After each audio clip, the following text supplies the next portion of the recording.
Hi besties, welcome back to another video. In this video, I'm going to be talking about my favorite thrillers, I guess we could say. I have realized I've been reading a lot of thrillers lately, more thrillers than usual. Usually I don't love thrillers. Whoa, I can't say that word today. I've been watching a lot of thriller movies. I'm a very big horror fan, thriller fan, mostly movies, but I do read a book here or there. But lately, the last few months, there has been at least 2 thrillers in my wrap-ups each month because I've just been obsessed. So here are a couple of my favorites. I think we're only going to be talking about 5 today. Halloween just passed. I feel like Halloween was also like partially my motivation to read some of these books and some of these thrillers and get more into the genre because I do love Halloween. It's my favorite holiday. Let's talk about some of my favorite thrillers. Why was that so hard to say? Okay, we're gonna start with arguably my favorite thriller of all time. So my favorite author of thrillers, not in general, but of thrillers, is Freida McFadden. Gotta love her.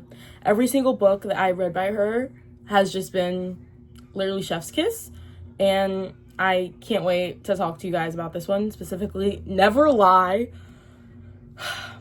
This book will forever live in my heart. I have yet to find a thriller that met my standards like this book did. I rated this one a 4.5 stars. Yeah. Honestly, I think it's been 2 years since I read this book, so I hope that my synopsis is right and makes sense. This book is pretty much about this couple. There's like about to be like a snowstorm, if I remember correctly. Now, as I said, I haven't read this book in 2 years, so if I'm a little off on details, I do apologize. I don't remember the place they were staying at, but if I can remember correctly, I don't believe it was their home. And if it was, they had like just freshly moved in. I feel like there was this part about where there was tapes, and whether, I don't know who it was, I'm pretty sure it was the man. He was listening to the tapes and kind of confused by them. I remember there was parts of the book where it was like, oh yeah, this shifted in the house, kind of making the reader think that there was somebody there. All I remember is it was a crazy twist, and I remember the ending a little bit, but I'm not going to spoil that for you guys. You'll have to read to find out because it was so good. I remember my emotions reading it, and I know that every time I read a thriller book, I'm striving to feel the way I felt when I read that. Next, we have a book. I think I read this last year, maybe 2 years ago. The Reappearance of Rachel Price by Holly Jackson. This came out like right after my birthday. I do remember that. It's, I want to say, on the newer side, and the art in it is just fantastic. Look at that. And this one, I do remember a little bit about this. Oh, okay, this is about Belle. Her mother disappeared when she was 3 years old. Where, we don't know. And the kid was the only one who saw it, but she was only 3 years old, so she doesn't remember what happened. But I want to say, like, I think it was 16 years later, all of a sudden the mom reappears. She comes back and everybody's like, how is this possible?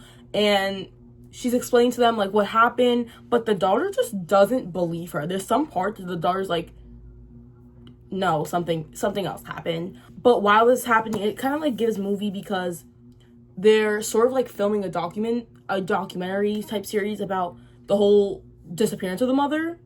And the plot twists are just really good. Holly Jackson really knows how to write a book. Only thing I'll say about this is the main character is not likable. I really didn't like her. Her attitude towards things just really pissed me off. But the story is really good. And honestly, I can get past that. It didn't really bother me that much, but she was not a very likable character. She was really rude, but this was a great book. Really missed the mysterious aspects. Oh my gosh, I think I was hooked from the beginning.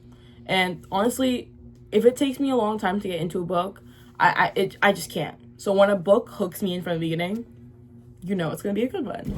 Then we have another book by the same author. This one's a popular one. I feel like a lot of people have heard of this one. A Girl's Guide to Murder. I didn't tab this one. I thought I did. I read this a long time ago. I want to say I was in 8th grade when I read this. I honestly think initially I rated it 3 stars. I will say that. But I feel like as time went on, my perspective definitely changed. I'm pretty sure I hired it to 4. This book is, it's just, I want to say nostalgic, but that doesn't make much sense because I didn't read it that long ago. This book is about Pip. Pippa Fitzmoby. I can't believe I remember her name. That's how you know it's a good book when I remember all the details. Pip is taking, why can't I remember it? My friends took this class. AP Capstone. That's what she's taking. She's in her AP Capstone class. And the project is kind of like, she has to research and do a story on something. And she decides that she wants to do it on this case about a girl in her school who went missing. And they blamed it for her boyfriend, who also went to her school. And it was just kind of like, she was really young, but she did know who they were. And it's kind of like an unsolved case. Like, nobody really, well, they did figure it out, but Pippa was like, no, I don't believe that that's actually what happened. There has to be more to the story, especially because she knew the boyfriend. She was like, the boyfriend couldn't have done this. So she digs deep. Little senior Pip digs deep. She's basically investigating. She's being an investigator detective. She's finding out these things. She's going back to like the witnesses and suspects of who during the time of the case and interviewing them, and it's just really good. This is a series. There's 3 books in it. I'm pretty sure I've definitely talked about this book before on here, but there's 3 books. It's called the Good Girls Guide to Murder series. Yeah. Okay. And then we have a book I read more recently, Sadie by Courtney Summers.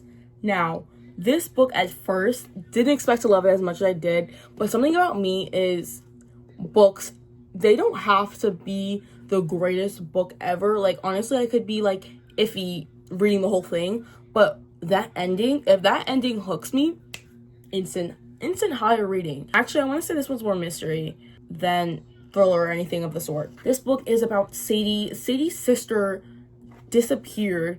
I want to say from when the book is being told, it was a year ago. She disappears and a couple days later is found dead. So it's kind of a year later. Sadie's like on the hunt. She's angry and she thinks she knows who killed her sister. So she's on the hunt to go find out who killed her sister and what really happened and kind of get down to the bottom of what happened to her sister. Growing up, she was pretty much her sister's caretaker, I want to say. Her mom wasn't really around. She was kind of raised by this girl, Mary something. Maybeth, close. So she kind of just was really, really close with her sister, so she really just wanted to get her justice. But a lot happens. She kind of gets off track. It's her going on a journey, road tripping, girls going far. But it is like really deep, and once you find like once you get to the end and you're like, oh my gosh, that's what really happened, it's just like, oh wow. And how they ended it is so good. And it's also like kind of told in the perspective or point of view of this guy, Wes McCrae, who is a podcast or like a TV personality guy. And he is kind of researching and doing a podcast, but also like trying to figure out what happened where Sadie, because Sadie's kind of considered missing. She's never come back to her town after going on this hunt to find her sister. So Maybeth is like, can you please help me try and find Sadie, figure out what happened. The podcast is called The Girls. This book's really good, and the way they end it is so beautiful. I legit almost cried. I rated this one 4 stars too. Last, but obviously certainly not least, Do Not Disturb, another Frida McFadden read. I really did like this one. I read this one more recently. I want to say like a month or 2 ago I did read this. This one's really good. It kind of starts off like first page, I killed my husband. And you're like, oh, okay, really?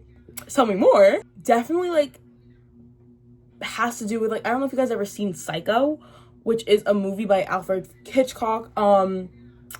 That is kind of like the vibe it gives, because after she kills her husband, she's like on the run. She ends up at this motel, and the motel is giving creepy vibes, and it's kind of like the majority of the book takes place in the motel, but there's so many different point of views, and you're reading through everybody's point of view, and you're like, oh, and that's just kind of like the feel of a Frida book, which just makes it so lovable. I love Frida McFadden books, and this one especially, 4 stars. Ending, T, didn't expect it, never do with her, but yeah, that's pretty much it.